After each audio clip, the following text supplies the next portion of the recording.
Okay, நான் last video சொன்ன மாதிரி இந்த இதில் வெக்டெக்கும் பைனரி ஹீப்னா என்னன்னு பார்க்க போகிறோம். லாஸ்ட்டில் நம்ம hash map, B tree map, hash set, B tree set எல்லாமே பார்த்தோம். ஸோ வெக்டெக் அப்படின்னா என்ன, எதுக்கு அது தேவை? நம்மக்கிட்ட ஆல்ரெடி ஒரு வெக்டர் இருக்குது, எதுக்கு இந்த வெக்டெக் அப்படின்னு ஒன்று தேவை அப்படின்னா ரொம்ப சிம்பிள்.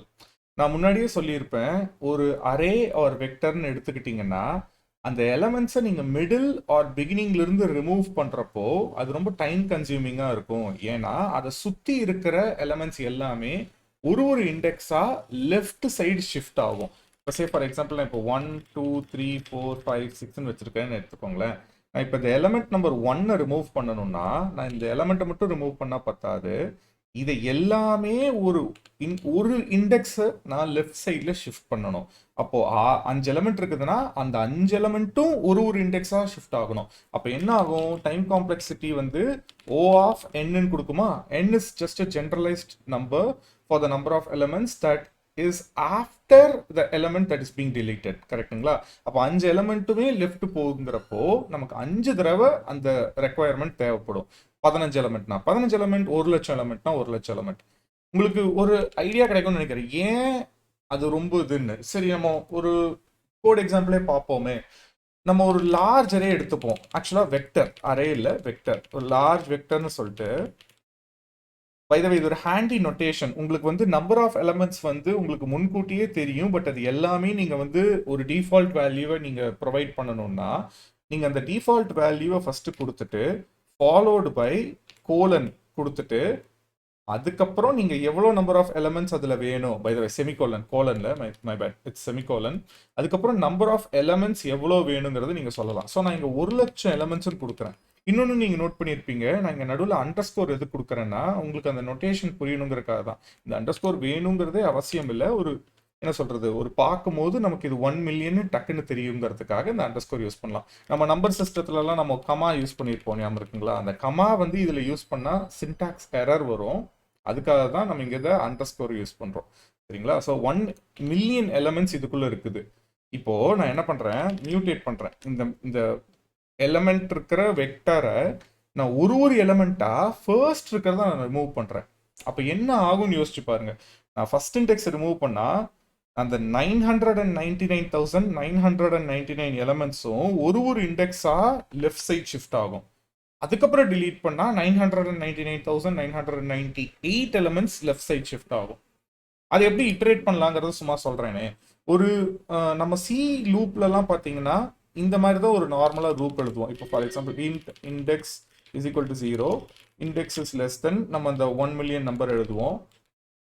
அதுக்கப்புறம் இண்டெக்ஸ் ப்ளஸ் ப்ளஸ்ன்னு எழுதி அந்த லூப்புக்குள்ளே நம்ம என்ன பண்ணுவோங்கிறத எழுதுவோம். இதே லாஜிக்கல் ரஸ்ட்ல எப்படி எழுதலாம்னா சம்திங் கால்ட் அஸ் ரேஞ்சஸ். ரேஞ்சஸ்னா இப்போ நீங்கள் மேத்லலாம் படிச்சிருப்பீங்க, ஒரு இன்க்ளூசிவ் வேல்யூ ஒரு எக்ஸ்க்ளூசிவ் வேல்யூ எப்போவுமே இருக்கும். அதை எப்படி நம்ம ரெப்ரசென்ட் பண்ணுவோம்னா இந்த மாதிரி ரெப்ரசென்ட் பண்ணுவோம். கரெக்டுங்களா?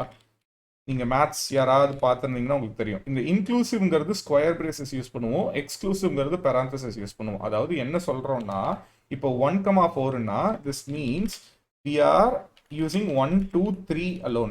4ங்கிறது எக்ஸ்க்ளூசிவ். ஸோ நம்ம 4 அந்த ரேஞ்சுக்குள்ளே வராது. ஆனால் எனக்கு 4 வேணும்னா நான் என்ன பண்ணணும், நான் இதையுமே ஸ்கொயர் ப்ராக்கெட்ஸாக மாற்றணும். அப்போ தான் இது கரெக்டாக 1 2 3 4 அப்படின்னு புரிஞ்சிருக்கும் நம்புறேன். இதை நம்ம எப்படி ரேஞ்சில் எழுதலாம்னா இப்போ ஃபார் இது நமக்கு தேவையில்லை, because we are just iterating through a range. நமக்கு நான் சொன்ன மாதிரியே இந்த இன்க்ளூசிவ் நம்பர் ஃபர்ஸ்ட் ஸ்டார்டிங் நான் எழுதிடுறேன். ஸோ இண்டெக்ஸ் நான் சொன்ன மாதிரியே இட் ஸ்டார்ட்ஸ் வித் 0ங்கிறனால நான் 0 இண்டெக்ஸை இன்க்ளூசிவாக யூஸ் பண்ணிக்கிறேன். And then followed by 1 million. இப்போ இதுக்கு என்ன அர்த்தம் அப்படின்னா நான் 0 இண்டெக்ஸ்ல இருந்து 1 மில்லியன்த் இண்டெக்ஸ்க்கு ஒரு பொசிஷன் முன்னாடி வரைக்கும் யூஸ் பண்ணுவேன். பிகாஸ் இட் மேக்ஸ் சென்ஸ் இல்லை. இப்போ நான் 1ன்னு எடுத்துக்கிட்டா தான் 1 மில்லியன் எலிமெண்ட்ஸ் எடுத்துக்க முடியும். நான் 0லேருந்து ஸ்டார்ட் பண்ணுறேன்னா இந்த நம்பர் ஆஃப் எலிமெண்ட்ஸ் -1 தான் என்னோட கடைசி இண்டெக்ஸாக இருக்கும். ஏன்னா நான் 1 மில்லியன்த் இண்டெக்ஸ் எடுத்தேன்னா it will be out of bounds. புரிஞ்சிருக்கும் நம்புறேன். இப்போ நான் இதை இன்க்ளூசிவாவே நான் எடுத்துக்கணும் அப்படின்னா I have to put an equal to sign here. இப்போ நான் அந்த ஈக்குவல் டு சைன் யூஸ் பண்ணலன்னா it means like this. It means like this. அதாவது இன்க்ளூசிவ் ஆனால் 1 மில்லியன் மட்டும் எக்ஸ்க்ளூசிவ். நான் இங்கே ஈக்குவல் டு சைன் போட்டிருந்தேன்னா இட் மீன்ஸ் இன்க்ளூசிவ். புரிஞ்சிருக்கும் நம்புறேன். சரி, இப்போ நான் எதுக்கு இது போட்டேன்னா இந்த லூப்பை இதுக்குள்ள நான் just showing you large vector dot remove எந்த இண்டெக்ஸை ரிமூவ் பண்ணுறோம் அப்படின்னு. இப்போ இந்த இண்டெக்ஸை நான் இங்கே ரிமூவ் பண்ணுறேன்னா என்ன ஆகும்னு பாருங்களேன். நான் I'm not gonna run this, I'm just making this விஷுவலைசிங். ஸோ இந்த வெக்டாரை நம்ம ஒரு இண்டெக்ஸும் ரிமூவ் பண்ணுறச்ச நமக்கு எவ்வளோ டைம் கன்சியூமிங்காக இருக்கும்னு யோசிச்சு பாருங்க. இந்த பர்டிகுலர் பர்பஸை சால்வ் பண்ணுறதுக்கு தான் VecDeque இருக்குது. So VecDeque is nothing but உங்களால் முன்னாடி இருக்கிற எலமெண்ட்டையும் ரிமூவ் பண்ண முடியும், பின்னாடி இருக்கிற எலமெண்ட்டையும் ரிமூவ் பண்ண முடியும். இப்போ நார்மலாக ஒரு வெக்டரில் உங்களால் பாப் பண்ண முடியும், ஆனால் பாப் ஃப்ரண்ட்னு ஒரு மெத்தட் இருக்காது. அது ஏன்னா நான் சொன்ன மாதிரி it is a performance intensive task. ஒரு எலமெண்ட்டை முன்னாடி ரிமூவ் பண்ணணும்னா அதை சுற்றி இருக்கிற மற்ற எலமெண்ட்ஸும் ஒரு இண்டெக்ஸ் ஷிஃப்ட் ஆகணுங்கிறதுக்காகத்தான் அந்த மெத்தட் உங்களுக்கு நார்மல் வெக்டரில் இருக்காது. ஆனால் நீங்கள் இதை VecDeque மாற்றணும்னா பிரிட்டி சிம்பிள். இதை சுற்றி இந்த வெக்டார் இருக்கு பார்த்தீங்களா, இதை சுற்றி நீங்கள் VecDeque ஃப்ரம்னு கொடுத்து ஒரு வெக்டரை நீங்கள் வந்து எடுத்துக்கிட்டு அதுக்கப்புறம் இங்கே நீங்கள் என்ன பண்ணலான்னா பாப் ஃப்ரண்ட் அப்படின்னு கொடுக்கலாம். இப்போ நீங்கள் பார்த்தீங்கனாலே தெரிஞ்சிருக்கும், நான் டைப் பண்ணும்போது there are two methods. either you can pop regularly, அந்த வெக்டரில் ரெகுலராக பாப் பண்ணுற மாதிரி பின்னாடியிலேருந்து நீங்கள் ரிமூவ் பண்ணலாம், கடைசி எலிமெண்ட்டை ரிமூவ் பண்ணலாம், இல்லைன்னா எனக்கு முன்னாடி கூட ரிமூவ் பண்ணலாம். என்னால் இப்போ நான் வந்து பெஞ்ச் மார்க்கிங் பற்றி உங்களுக்கு நான் சொல்லித்தராததுனால I don't want to confuse with என்ன சொல்கிறது bench marks and stuff. But இது much much much faster than doing it in a normal vector. So VecDequeோட மெயின் ரெக்குவயர்மெண்ட்டே உங்களுக்கு எலமெண்ட்ஸ் வந்து முன்னாடியிலிருந்து போகணும் அப்படின்னா ரிமூவ் பண்ணணும்னா ஒரு good choice. It doesn't matter how many elements you have. நல்ல ஒரு பெர்ஃபார்மன்ஸ் ஆப்டிமைஸ்டான டேட்டா ஸ்ட்ரக்சர் ஒரு VecDeque நீங்கள் யூஸ் பண்ணுறச்ச புரிஞ்சிருக்கும்னு நம்புகிறேன். சரிங்களா? இப்போ கடைசியாக நம்ம பார்க்க போகிற டேட்டா ஸ்ட்ரக்சர் பைனரி ஹீப். இப்போ ஒரு செட் ஆஃப் டேட்டா இருக்குதுன்னு வச்சுக்கோங்களேன், ஒரு செட் ஆஃப் நம்பர்ஸே எடுத்துக்கிறீங்கன்னு வச்சுக்கோங்களேன், 6 5 1 4 10 8 3ன்னு வச்சுக்கோங்களேன். இது என்ன பண்ணுன்னா உங்களுதுல இருக்கிற ஹையஸ்ட் ப்ரையாரிட்டியாக இருக்கிற நம்பரை தான் முன்னாடி எடுத்து வைக்கும். As you feed in the data it will rearrange itself so that the highest priority will get visible first. நீங்கள் அதை ரிமூவ் பண்ணுறச்ச ஸோ இதுலேயே ஹையஸ்ட் ப்ரையாரிட்டிங்கிறது எது அதிகமான நம்பர், லார்ஜஸ்ட் நம்பர் அப்படிங்கிறது காட்டும். ஆப்வியஸ்லி இங்கே 10 தான் லார்ஜஸ்ட் நம்பரு. இப்போ நான் இந்த டேட்டாலேருந்து நான் எனக்கு உள்ளதுலேயே ப்ரையாரிட்டியான நம்பர் வேணும் ரிமூவ் அப்படின்னு சொன்னிச்சுன்னா எனக்கு ஃபர்ஸ்ட் 10 தான் வரும். அதுக்கப்புறம் நான் திரும்பி ரிமூவ் பண்ணேன்னா இங்கே உள்ளதுலேயே எது ஹையஸ்ட் ப்ரையாரிட்டி 8, அதுதான் எனக்கு கிடைக்கும். அதுக்கப்புறம் நான் திரும்பி ரிமூவ் பண்ணேன்னா 6 கிடைக்கும். You get the point. எனக்கு மற்ற டேட்டாவோட ஆர்டர் வந்து மேட்டரே இல்லை. நான் எப்படி அந்த டேட்டாவை ஃபீடு பண்ணுறேன், மற்ற டேட்டா எந்தெந்த பொசிஷனில் இருக்குது, I don't matter at all. எனக்கு தேவை என்ன இப்போதைக்கு இருக்கிற ஹையஸ்ட் ப்ரையாரிட்டியான டேட்டா. இது எங்கெங்கெல்லாம் ஒர்க் ஆகும்னா உங்களோட ஆப்ரேட்டிங் சிஸ்டமில் ஒரு ப்ராசஸும் இன்னொரு ப்ராசஸும் அட் அ டைமில் வேலை செஞ்சுட்டு இருக்கிறப்போ யாருக்கு அந்த ப்ராசஸை நான் வந்து எக்ஸிக்யூட் பண்ணணும் அப்படின்ற அந்த ஒரு டெசிஷன் மேக்கிங் ப்ராசஸ் இருக்குது பார்த்தீங்களா, அங்கே இது ஒர்க் ஆகும். அதுக்கு சிம்பிளாக ஸ்கெட்யூலிங் அப்படிம்பாங்க. ஒன்றும் இல்லைங்க, உங்கள் வீட்லேயே ஆர் நம்ம வீட்லேயே எல்லாருமே ஏதோ ஒரு வேலை செய்யணும் அப்படின்னா அதுக்கு ஒரு ப்ரையாரிட்டி லிஸ்ட் வச்சுருப்போம். இப்போ காலையில் எழுந்திரிச்சோடனே ஃபஸ்ட்டு நம்ம வந்து ப்ரஷ் பண்ணணும், அதுக்கப்புறம் நம்ம வந்து ஷவர் எடுக்கணும், அதுக்கப்புறம் நம்ம வந்து பிரேக்ஃபாஸ்ட் சாப்பிடணும், அதுக்கப்புறம் ஸ்கூல் ஆர் காலேஜுக்கு போகணும், ஒரு ஒர்க்குக்கு போகணும், அதுக்கப்புறம் சில வேலையெல்லாம் இருக்கும். ஒரு ப்ரையாரிட்டி இருக்குது பார்த்தீங்களா, அதை நம்ம மாற்றி நம்ம செய்ய மாட்டோம். ஈவன் தோ நமக்கு டாஸ்க் 10 நம்ம முன்னாடி இருந்தாலோ, ஒரு 10-15 டாஸ்க் நமக்கு முன்னாடி இருந்தாலோ, we tend to pick the highest priority first and then execute it. கரெக்டுங்களா? அந்த லாஜிக் தான் ப்ரையாரிட்டி கியூங்கிறது ஒர்க் ஆகுது. இதுக்கு பின்னாடி it's actually a tree, a binary tree that is being present. ஆனால் அதை பற்றிலாம் நான் பேசவே விரும்பல, ஏன்னா இம்ப்ளிமெண்ட்லாம் பண்ண ஆரம்பிச்சோன்னா இது ஒரு 30 நிமிஷம் இது மட்டுமே எடுத்துக்குவோம். ஸோ இருக்கிற ஸ்ட்ரக்சரை நம்ம எப்படி யூஸ் பண்ணுறோங்கிறத பார்த்துப்போம். இன்கேஸ் ஃபியூச்சரில் உங்களுக்கு யாருக்காச்சும் இம்ப்ளிமெண்ட் எப்படி பண்ணணும்னு தோணுச்சுன்னா please do let me know, நம்ம அதை தனி வீடியோவாகவே போடலாம். இப்போ ஒரு ஐடியா கிடைச்சிருக்கும் உங்களுக்கு எப்படி ப்ரையாரிட்டி கியூ ஒர்க் ஆகுது பிஹைண்ட் த சீன்ஸ் அப்படின்னு. அதாவது ஆன் அ பேர் ஐடியா. இந்த டேட்டாவோட அரேஞ்ச்மெண்ட் வந்து மேட்டரே இல்லைங்க. இந்த டேட்டால எது ஹையஸ்ட் ப்ரையாரிட்டி இருக்குதோ அதுதான் அது ரிமூவ் பண்ணி கொடுக்கும் உங்களுக்கு. எனக்கு இப்போதைக்கு இந்த கலெக்ஷன்ல இருக்கிற ஹையஸ்ட் ப்ரையாரிட்டி எது அப்படின்னா 10, அதை ரிமூவ் பண்ணிடும். அதுக்கப்புறம் எது உள்ளதுலேயே ஹையஸ்ட் ப்ரையாரிட்டி 8 ரிமூவ் பண்ணிடும். அதுக்கப்புறம் எது ஹையஸ்ட் ப்ரையாரிட்டி 6, அதுக்கப்புறம் 5, அப்புறம் 4, அப்புறம் 3, அதுக்கப்புறம் 1. ஸோ இப்படி தான் அதை ரிமூவ் பண்ணிட்டு வரும். மற்ற டேட்டா எந்த பொசிஷன்ல இருக்குங்கிற கவலையே எனக்கு இல்லை. புரிஞ்சிருக்கும்னு நம்புறேன். ஓகே, இப்போ நம்ம பைனரி ஹீப்பை எப்படி கோட்ல இம்ப்ளிமெண்ட் பண்ணலாங்கிறத பார்க்கலாம். நான் சின்ன வயசுலலாம் என்ன பண்ணுவேன்னா, இந்த ட்ரேடிங் கார்டு கேம்ஸ்லாம் நிறையா விளாண்டுருக்கிறேன். இந்த டபிள்யூடபிள்யூலலாம் ரெஸ்லர்ஸோட பவர் இருக்கும். அந்த ரெஸ்லர்ஸோட பவரை பேர் சொல்லி அந்த பவரை நம்ம சொல்லுவோம். ஆப்போசிட் சைடில் அந்த பவர் நம்மளோட கார்டை விட அதிகமாக இருந்தாங்கன்னா அவங்களுக்கு என்னோட கார்டை கொடுத்துருவேன், இல்லைனா அவங்க என்னோட கார்டை கொடுப்பாங்க. நம்ம அந்த கேமை இம்ப்ளிமெண்ட் பண்ண போகிறதில்ல. Just wanted to give you little bit of context, எப்படி வந்து ப்ரையாரிட்டி எடுக்க போகிறோம் அப்படின்னு. ஸோ என்ன பண்ணலான்னா, ஒரு கார்ட்ஸ் அப்படிங்கிற ஒரு வேல்யூ வச்சு just cone have it as a binary heap. நம்ம ஒரு டூப்பிள் வச்சுக்கலாம். டூப்பிள் பற்றி ஆல்ரெடி நான் எக்ஸ்பிளைன் பண்ணியிருக்கேன் ப்ரீவியஸ் வீடியோஸில், பார்த்துக்கோங்க. அந்த டூப்பிளில் ரெண்டு வேல்யூஸ் இருக்க போகுது. ஒன்று ஒரு பவருக்கான type. It's gonna be unsigned integer because negative power எனக்கு தெரிஞ்சு நான் விளாண்ட கார்ட்ஸ் எதுலேயும் இல்லை. So it's is probably okay. நம்ம ஒரு 1 பைட் இருக்கிற இன்டீஜரே யூஸ் பண்ணால் கரெக்டாக இருக்கும். ஏன்னா 250 தாண்டி எந்த பவரும் இருந்த மாதிரி எனக்கு ஞாபகம் இல்லை. ஸோ சும்மா பவரில் வந்து நான் U8 யூஸ் பண்ணிக்கிறேன். அதுக்கப்புறம் ஆப்வியஸ்லி இந்த ரெஸ்லரோட நேமு, இப்போ John Cena, triple H, Stone Cold Steve Austin, Roman Reigns, அவங்களோடதெல்லாம் இதுக்குள்ளே வரும். சரிங்களா? ஸோ நான் அதை எப்படி கிரியேட் பண்ணுவேன்னா, ஒரு புது டேட்டா ஸ்ட்ரக்சரை கிரியேட் பண்ணதுக்கப்புறம் நியூங்கிற ஃபங்க்ஷன் வச்சு நம்ம ஒன்றுன்னா இப்போ ஆட் பண்ணலாம். சரிங்களா? இப்போ கார்ட்ஸ் டாட் புஷ்ன்னு சொல்லி நான் என்ன பண்ணுறேன்னா, ஒரு டூப்பிள் கிரியேட் பண்ணிக்கிறேன். ஃபர்ஸ்ட் யாரை கிரியேட் பண்ணலாம்? நம்ம தலைவர் ஜான்சினாவை வச்சுக்கலாமா? அவர் வேறு இப்போ ரிட்டையர் ஆகிட்டார்ல, பாவம். ஆனால் ஒரு வீடியோ கூட பார்த்தேங்க, அந்த முதுகு வந்து அப்படியே வளைஞ்ச மாதிரியே தான் அவர் நடந்துட்டு இருந்தார். எந்த அளவுக்கு அவர் வந்து டெடிகேட் பண்ணியிருக்காருன்னு பாருங்க ரெஸ்லிங்க்கு. சீரியஸாகவே ஹேட்ஸ் ஆஃப் தான். பட் யா, எனிவேஸ், அதுக்குள்ளே போனோன்னா அது ஒரு தனி வீடியோவாக போயிடும். நான் இதை ஃபஸ்ட்டு மியூட்டேட் பண்ணிக்கிறேன். ஆல்வேஸ் ரிமெம்பர், ஒரு பைனரி ஹீப்புக்குள்ளே நீங்கள் ஒரு கார்டை இன்சர்ட் பண்ணணும், ஒரு நீ டேட்டாக்குள்ளே ஏதோ ஒரு பர்டிகுலர் எலமெண்ட்டை இன்சர்ட் பண்ணணும்னா you have to make it mutable. சரிங்களா? இப்போ நான் இந்த ஸ்டேட்மெண்ட்டை ஜஸ்ட் காப்பி பண்ணிக்கிறேன் ஸோ தட் எனக்கு பேஸ்ட் பண்ணுறதுக்கு ஈஸியாக இருக்கும். நெக்ஸ்ட் யாரை போடலாம்? நம்ம ட்ரிபிள் எச் போடலாமா? ட்ரிபிள் எச் இதெல்லாம் என்னோட என்ன சொல்கிறது ஒப்பீனியன் தான். இதெல்லாம் ரியல் சொல்லிட்டு யாரும் சண்டைக்கு வந்துடாதீங்க. ஸோ இந்த 210 அப்படின்னு வச்சுக்கலாம். ஃபாலோட் பை எனக்கு சுத்தமாக ஒரு ஐடியாவே இல்லாத ஒரு சிலர் பேரை போடுறேன், கோஃபி கிங்ஸ்டன். யாரோ கோஃபி கிங்ஸ்டன் ஃபேன்ஸ் இருந்தாங்கன்னா அகைன் வந்து அடிக்காதீங்கப்பா. 160ன்னு போட்டுக்கிறேன். அதுக்கப்புறம் இவரை விட்டுட்டேனே, அண்டர்டேக்கர். அவரெல்லாம் என்ன சொல்றது, ரெஸ்லிங். நான்லாம் சின்ன வயசுல அண்டர்டேக்கர் கேன் எல்லாம் அண்ணன் தம்பிக்க. அண்டர்டேக்கருக்கு 9 உயிரோ 7 உயிரோ எவ்வளோ உயிர் இருக்குன்னுலாம் என் ஃப்ரெண்ட்ஸ்கெல்லாம் பேசிட்டு இருப்போம். அவருக்கு வந்து என்ன 255 கொடுத்துட்றேன். ஓகேவா? அப்புறம் வேற யாரு? Randy Orton. இல்ல, ஸ்டோன் கோல்டு. அவர் எப்படி மாறினார்? Stone Cold Steve Austin. அவர் வந்து ஒரு 213 வச்சுக்கலாம்.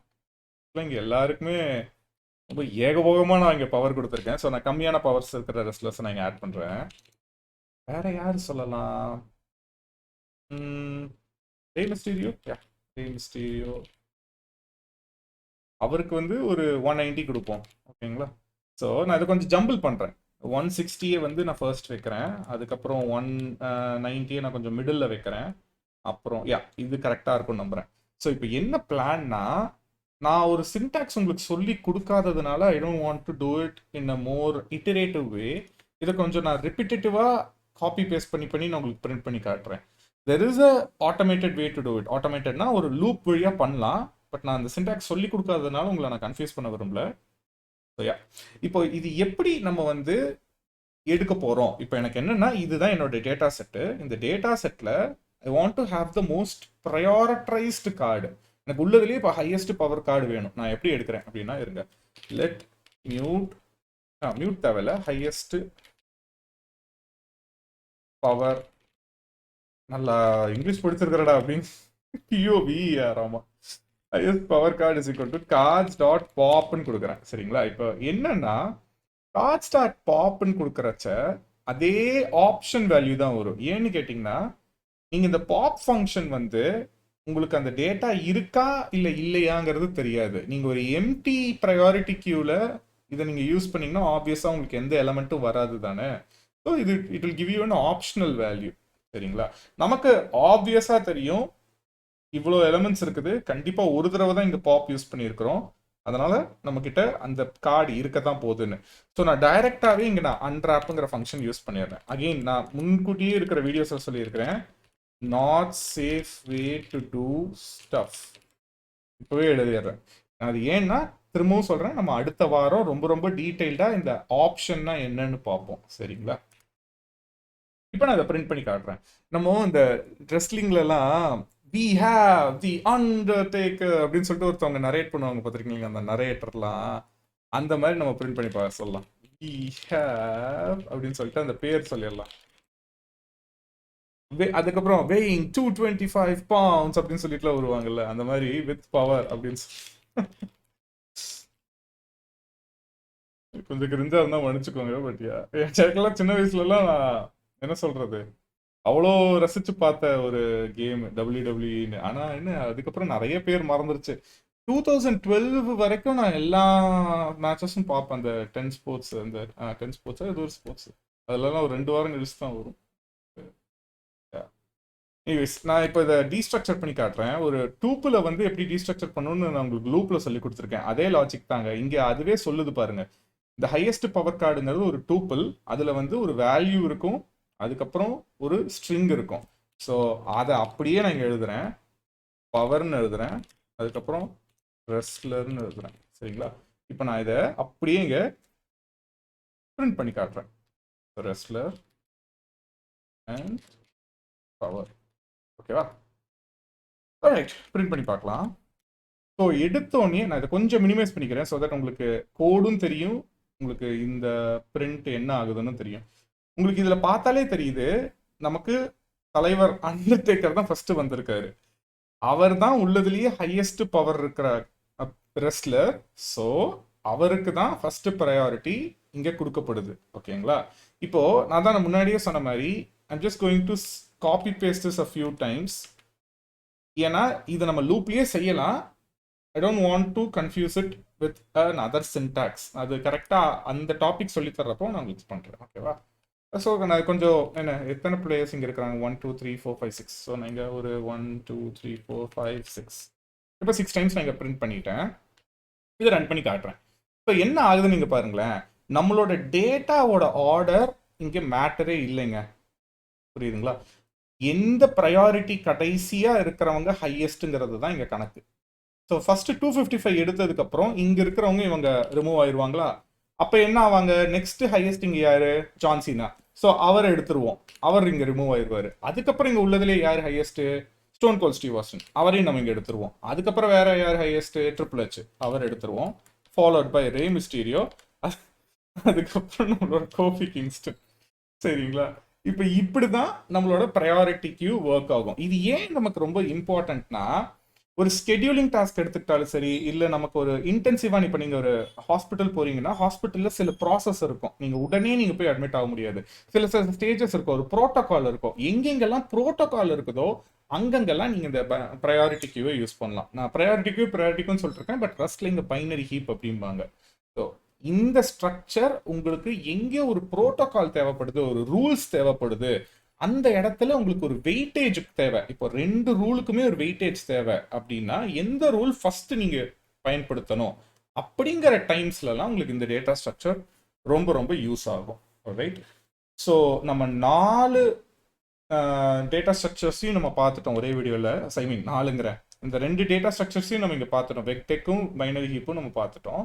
ஒட்டுக்காவே நான் இது வரைக்கும் சொல்லி கொடுத்த கலெக்ஷன்ஸில் நமக்கு வெக்டர்ஸ் யூஸ் ஆகும், அரேஸ் யூஸ் ஆகும், அதுக்கப்புறம் இது எல்லாமே யூஸ் ஆகும், ஃபாலோட் பை டூப்பிள்ஸ். ஓரளவுக்கு ஒரு ஐடியா கிடைச்சிருக்கும்னு நான் நம்புறேன் இந்த வாரத்தோட சீரீஸ்ல. The whole point of this week's series is to let you know the primary collections that are available inside the Rust standard library. Standard லைப்ரரியில் என்னங்கிறதுலாம் நம்ம வர வாரங்களில் பார்க்கலாம். ஓகேங்களா? இதோட நான் முடிச்சுக்க விரும்புகிறேன் வீடியோவை. இது நான் யாராவது கிரிஞ்சா உங்களுக்கு ஃபீலாக இருந்ததுன்னா கொஞ்சம் தயவு செஞ்சு கமெண்ட்ஸில் சொல்லுங்கள். இல்லைன்னா எனக்கு ஐடியாவே இல்லை எங்கே நான் வந்து கம்மியாக பேசணும் எங்கே அதிகமாக பேசணுங்கிறதெல்லாம் எனக்கு ஐடியாவே இல்லை. So please do let me know in the comments. Okay, doodles, நன்றிகள் பல.